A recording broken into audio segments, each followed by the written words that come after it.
The views expressed are not those of local community broadcasting, WYML LP, or its management, volunteers, or underwriters. Greetings and welcome to the Personal Safety Show. This is Marcus Melnick from Firearm Mentor and Stress 2 Logic, your host. And today, at least for the first half of the show, we're going to be discussing the rash of carjackings that have occurred in the suburbs.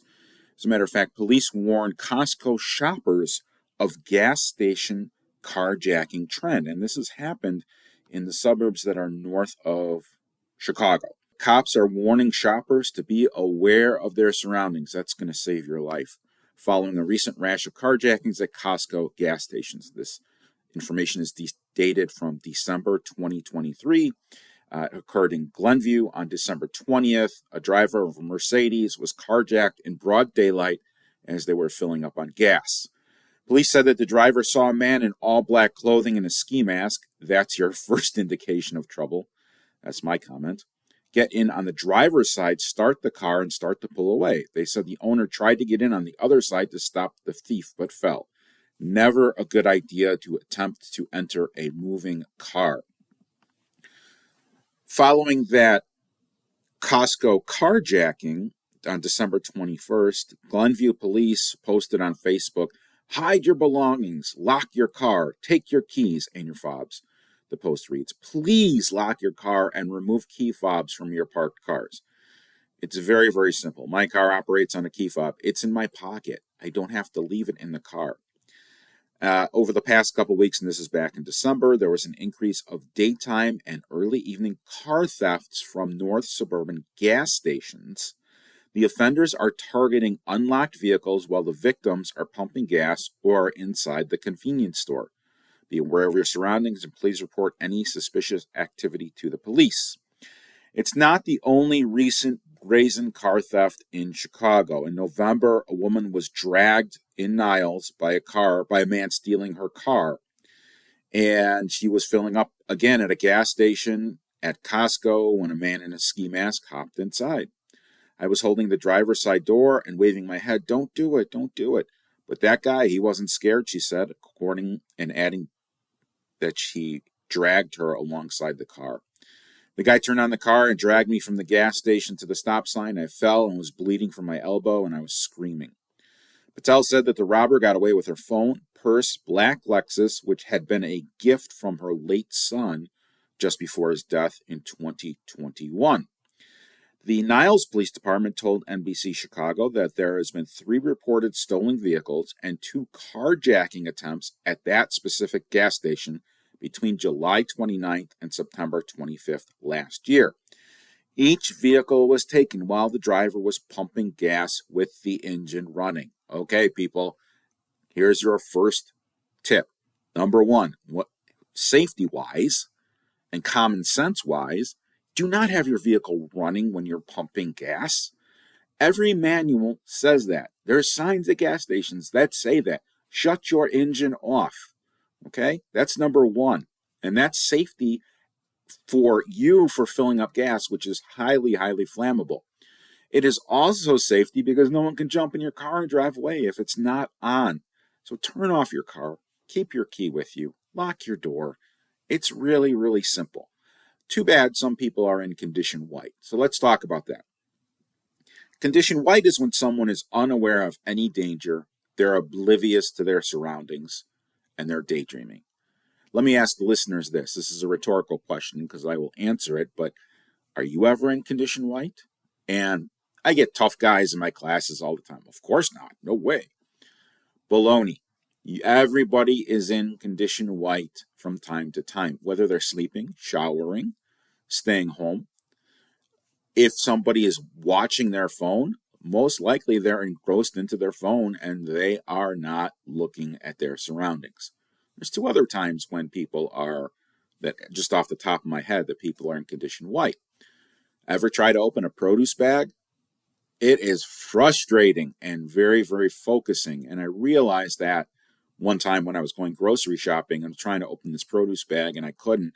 I later found out the trick is to get your fingers wet, not lick them because this is post-COVID, but dip them in the water that the vegetables are in, or that it gets sprayed, and that gives you purchase on the bags. And that's kind of why, if there is such a thing as going to a checkout person, they have a little sponge that's wet, and that's so that they can open up the plastic grocery bags. So that's condition white. Condition yellow is a relaxed state of alertness. You're aware of everybody within view. You're not in any danger, but you're ready to take action. So, for example, you're driving defensively, you're scanning for threats. That's what condition yellow is. Condition orange is you actually see something that is amiss or hear something. For example, middle of the night, you hear a glass break. That's not a normal sound. That would be condition orange. Or if you're driving and you see that ball roll into the street, you've just elevated to condition orange because you've seen something that is out of place. Finally, condition red, and in the terms of firearms, it means that you are actually engaged in a fight. But the reality is, condition red is reacting to a stimulus. So you see the ball roll in the street, that's condition orange. You slam on your brakes, you take action. That's the fight or flight, or the act or leave scenario. And that's condition red. Condition red is reacting to the stimulus. So when we are out and about outside of our homes, we should be in condition yellow. And I realized I was in condition white yesterday when I fertilized the lawn. I was focused on the thing that's the spreader. I realize that now. So we are all in, I don't care how tough you are, everybody is in condition white from time to time. So back to the article. The Niles police said drivers should be sure to shut their engine off while pumping gas and take their keys with them. I didn't even read that before I gave that advice. The Costco gas station incidents certainly aren't only local to the Chicago area. It's occurred all across the country. Maryland, there was a Hanover Costco gas station, same type of thing on a Black Friday. And Arundel County police told the station that two men approached a woman filling up her Range Rover at a Costco gas station and demanded the keys at gunpoint. And at that time, police said the incident was surprising, but fits the trend. These are brazen criminals. So what can we do? What should we know about carjacking, and what can we do? So the way I'm going to structure the conversation is I'm going to tell you what you can do to prevent, avoid, and react to carjacking incidents if you do not have a firearm. And then later on, we'll go into how to react if you do have a firearm. So the Chicago Community Policing Division has some prevention tips. Don't be surprised. Certain areas make it easier for carjackers to engage with you. Drivers should be aware of the following frequent carjacking locations. In general, it's anywhere a driver slows down or stops. Could be driveways, residential driveways, getting in and out of the car, parking lots and garages, gas stations, ATMs, stoplights. And there are different scenarios that carjackers are using. First of all, it's a bump and run. So you're rear-ended lightly. A passenger from the vehicle that bumps you jumps out into your driver's seat when you go to assess the damage and exchange driver information, note their description, and call 911. And know your own license plate. Put it in your phone, because how many people don't know their own, if they have a random license plate number like I do? I happen to know my license plate number, but you should probably have that information with you, along with things like all of your credit card numbers, so that if you do get your wallet lost or stolen or are a victim of a crime, you know which credit card companies to call. You know what your account numbers are. Next, there's the stranded motorist con, basically. Don't stop for apparently stranded strangers along the road, note their location, and call 911. And some additional safety tips that CPD offers are to be aware of your surroundings, which is what we just discussed. Make it a habit to enter your car, lock your doors immediately, and drive away. Look around for suspicious persons sitting in vehicles or loitering in the area before entering your vehicle. Head on a swivel, people. Always park in well-lit, visible areas. Keep your windows up and doors locked. Equip your vehicle with anti-theft GPS. Give yourself room to maneuver around, stop traffic, don't get boxed in, and I'm going to talk about that in a minute. Keep your cell phone in your pocket, trust your instincts, and create a smart 911 profile to include your vehicle information. If you are the victim of a carjacking, give up your car and leave the scene. Vehicle can be replaced, people cannot. Avoid verbal and physical confrontations. Remember the suspect's description. Describe them from head to toe. Hair, eye color, facial hair, stockiness, size, height, weight, all of these things. And if there's a child in the car, you say to the carjacker, my child is in the car. Stoplights are an issue. So what I've told everyone, including my wife, I've told them, don't stop the car. Keep rolling. Slow down so that you have several car lengths to inch up to that red light or stop sign or whatever, because it is very difficult to approach a moving car. And just by that car rolling, and it can be rolling super slow, but you can jam on the accelerator if someone tries to open your door, but your doors should be locked. So don't stop the car. And how many times are we conditioned to follow the rules? And I'll give you an example. When we were kids, growing up in school, we were told constantly, don't pull the fire alarm, don't pull the fire alarm, don't pull the fire alarm. Now these kids have grown up to be adults, and there's an actual fire, and they don't pull the fire alarm, or they hesitate to pull the fire alarm because they were indoctrinated, and forgive that term, they were taught and ingrained, don't pull the fire alarm. It is okay to pull the fire alarm if there is a fire. Same thing. You know, the old joke is, oh, so-and-so got their driver's license, stay off the sidewalks. And we are conditioned to not drive on sidewalks or grass or off-road, especially in urban areas such as Chicago. However, don't be afraid to drive on the sidewalk. If you have to get out of danger, people are approaching your car, get out of there. If you got to drive on the sidewalk on someone's lawn, I mean, don't floor it when you're on someone's lawn because your tires will spin, ruin the lawn, even if you are in an agitated state. So there are escape routes. There's the shoulder of the road. We're told don't drive on the shoulder of the road. So don't stop your car if possible. I understand there are scenarios. Perhaps the person in front of you slowed down too fast and you had to react to it. Those are a couple of non-firearm tips.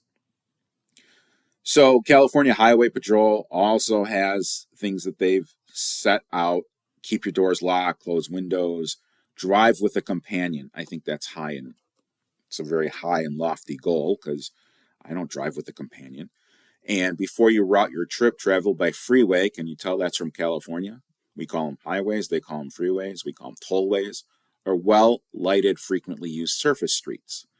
When you stop, leave enough room to see the tires of the vehicle ahead. I would even say more than that. The extra space does allow maneuverability. So if your vehicle is bumped, don't stop or get out if you think the incident was deliberate. So you get the bump, you look in the rearview mirror, it's an 85-year-old woman who can't really see over who can't really see over the steering wheel, kind of like the Clara from Where's the Beef commercial. It's very short. I mean, that's probably not going to be a carjacking, but if you see a couple young kids and they pop out of the car, boom, that's it. And kind of funny, I remember a story, and this was with one of them, 4 Skokie police officers who were riding together in a sedan, and they were riding to work. And they were on a city of Chicago side street, and they get bumped. And these 2 young thugs jump out of the car to start a fight. And out of the car that they bumped were 4 uniformed cops armed. So the thugs did not get their licks in. They got calm very, very fast. But that possibly could have been an attempted carjacking. So what do? Well, you signal the other driver to follow and then drive to a secure, reasonable location, like a police station or somewhere where there are people around. If you're face-to-face, again, don't resist. Do what's necessary to avoid being forced to accompany the carjacker. You do not want to go to a secondary crime scene. Carjackers are usually unaware that the vehicle contains a child in a safety seat. And why is that? Well, first of all, they are in an adrenaline dump, just like you are going to be in an adrenaline dump, which causes tunnel vision. They're looking at the prize. They're not checking the back seats. And most offenders statistically have abandoned the vehicle soon with the baby unharmed, which is actually comforting. Not that anything about a carjacking is comforting. Using a commercial garage that employs attendants, how many garages today employ attendants? They usually don't.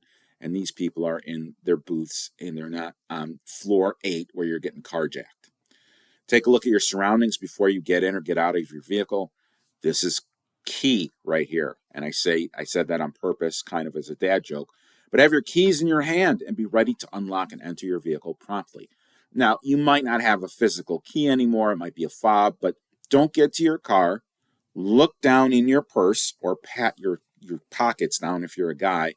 Then fumble for your keys. That's the time when people are accosted. So also look inside your car.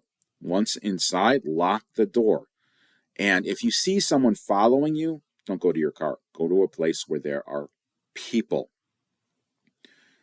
All right, again, Washington District of Columbia has the same type of thing, and these tips are the same over and over and over again from various departments. It's kind of like they collaborated. I want my listeners to know that this is my dream, teaching people about safety.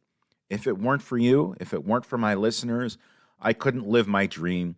So on behalf of my family and myself, I want to thank each and every one of you for allowing me to live my dream.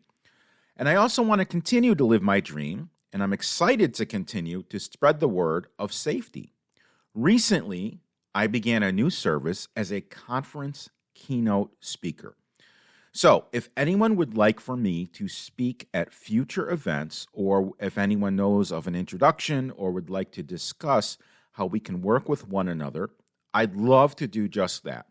The keynote speaking website is www.stress2logic.com. That is STRESS, 2LOGIC.com. If you're aware of any conference speaking engagements where you'd like to have me speak, I'd love an introduction. You can always share my electronic business card, which is Marcus Melnick, MarcusMelnick.com. Now, back to the show. You also want to call 911. You call 911 and you get the police there. Now, I have a friend, and there was an attempted carjacking in the city. He was picking up food at a restaurant. He was kind of blocked in, and this guy comes up to the window, and he's like, I don't know if he had a gun, but he's banging on the window, and this was a concealed carry student. He's like, get away, no, leave me alone. And the guy wouldn't, and my student showed the gun, pointed the gun at the, I don't know if he pointed the gun at the guy or he just showed it. Freaked out, he goes into the restaurant to call 911. This is in the city of Chicago, and waited 40 minutes before he left because the police never came. And there's 51 or 52% of hot calls in the city of Chicago that do not get a response. People are on their own, and that's why I teach concealed carry classes. There's a concealed carry class going on right now as this is being broadcast, and I have them monthly. You can read about them at firearmmentor.com/classes, or you can certainly send me questions, comments, concerns. My electronic business card is Marcus Melnick, that is MARCUS, Melnick, MELNICK.com. I'd love to hear from you. I'd love to hear your thoughts. If you've been involved in a carjacking and would like to talk about it on the show, I would love to talk with you about it. There are steps that can be taken to avoid serious injury and minimize the impact of a crime. George McDade, the chairman of Cook County Crime Stoppers, And retired Chief of Detectives for CPD Eugene Roy shared tips on how to avoid carjacking and any injuries that go on or might come as a result. According to Chicago police statistics, car thefts across the city has increased by 68% since last year and 200% since 2021. There are several reasons why a criminal might steal a car. Some might use it to commit more crimes, making it difficult for police to track them down, while others may steal the vehicle for parts, or sport, or gang initiation. Roy said that certain models of vehicles lack technology to deter theft. Some Hyundai and Kia vehicles are easy targets as they lack engine immobilizers, making the vehicles especially susceptible to theft. In August of last year, city officials said there has been a surge of thefts in Kia and Hyundai models. About 500 of the cars have been stolen in the first half of 22, and the number jumped to more than 8,000 during the second half of the year. Wow, that is a lot. The city of Chicago even filed a lawsuit against manufacturers following the increase of thefts. Now, I really don't know how that's going to help anyone. Vehicle thefts do happen quickly. It's best to maintain awareness, head on a swivel, look around, look for the trouble. I was once doing an active shooter response training, and I explained when my children went to the movies with me, I would ask them, where are the exits before the movie started? And they would point them out. And I say in different classes, what is the likelihood, what kind of emergency is likely at a movie theater? And everyone thinks back to Colorado. Oh, a shooting. No, it's not a shooting. It's a fire or a medical emergency. You've got electronic equipment. You've got those projectors. You've got cooking. You've got a ton of people. The emergencies are going to be fire or medical. If it is fire, even if it is violence, you're going to need to know the exits. So it's not just looking at the exits for violence response, but for safety in general. So what we need to do is look around, continue to look around. If you're walking, walk defensively. And what do I mean by that? I mean drive defensively, walk defensively. Look for things that are out of the ordinary. Trust your gut. Trust your instincts. You can leave the scene of an accident if you don't feel safe. Now, when you do that, you want to call the police and say, I was just involved in an accident. I suspect it may be related to a carjacking, so I didn't stop. So at least you're ahead of it with the police. Watch and see if you're followed. If you think you're followed, this is without being bumped. If you think you're being followed, call 911. Happened to me. I was being followed. I really was. I was on my way to Chicago Bears training camp, and this guy tried to merge in and occupy the exact same physical space that I was occupying. And I'm like, no, jerk, you have to merge. That was my inside voice. I didn't really tell him. And he was tailgating me. And I very gently, very lightly touched the brakes to activate the lights. And that enraged this guy. I shouldn't have done that. I get it now. So he punches it. He goes around me. I'm on a 2-lane highway. He straddles the 2 lanes, and my speedometer goes 40, 30. I'm going, oh, crap. He's making me stop. He didn't. He sped up. Then he got behind me. Then he was tailgating me. Then he's in front of me. He's messing with me. But I know I'm coming up to my exit. So, of course, on the inside, I was a wreck, but on the outside, I was calm. And last minute, he's 500 feet ahead of me. I just get off. I didn't signal. I got off the highway. So I thought the incident was over. But then on the highway, he slammed on his brakes. He was under the viaduct, backed up, whatever it was, 500 feet, and gets on the off-ramp. And now he's following me locally. Now I'm in Bourbonnais, Illinois. I don't know Bourbonnais. So I called 911. And during that call, I was told to stop at a Walgreens, stop at a CVS, stop at a Culver's. And I was like, I'm not stopping the car. That's the whole point. I need law enforcement interaction. And I got this dispatcher saying, well, what did you do to piss him off? Did you give him the finger? Look, I already identified myself as former law enforcement, former public safety, and I'm the good guy. And no, I did not give him the finger. Ultimately, I had to suggest to the dispatcher that she should direct me to the police department. Also, remembering license plate numbers of other cars. If you can, Amazon has deals all the time for in-car cameras. I just ordered one. I should have one soon. So I practice what I preach. It's all about safety. If you can get the license plate, most people don't pay attention to the license plate. If you have a business card or a scrap of paper, phone, write it down. Talk to text or talk to notes is a great thing to have. Take advantage of it. Use the technology. Even if the event offenders do become violent, in the event the offenders become violent, avoiding injury is your priority. If the offenders start to physically strike you, you can run. They could shoot. You could fight back. More might join you. If they hit you and fall down, cover your face with your head. Cover your face and your head with your arms. Stay away from the vehicle and the tires, and that's so you don't inadvertently get run over or intentionally get run over. Things can be replaced. If you are a victim, the first step is to call the police. Remain calm and do your best to remember characteristics of the offenders. If you are so upset that you need to get medical treatment, please go to the hospital and get medical treatment. When we come back, we'll be discussing if you are a concealed carry permit holder and you are seated in a car or you're about to be carjacked, what can you do with your firearm or not do with your firearm if you are in danger?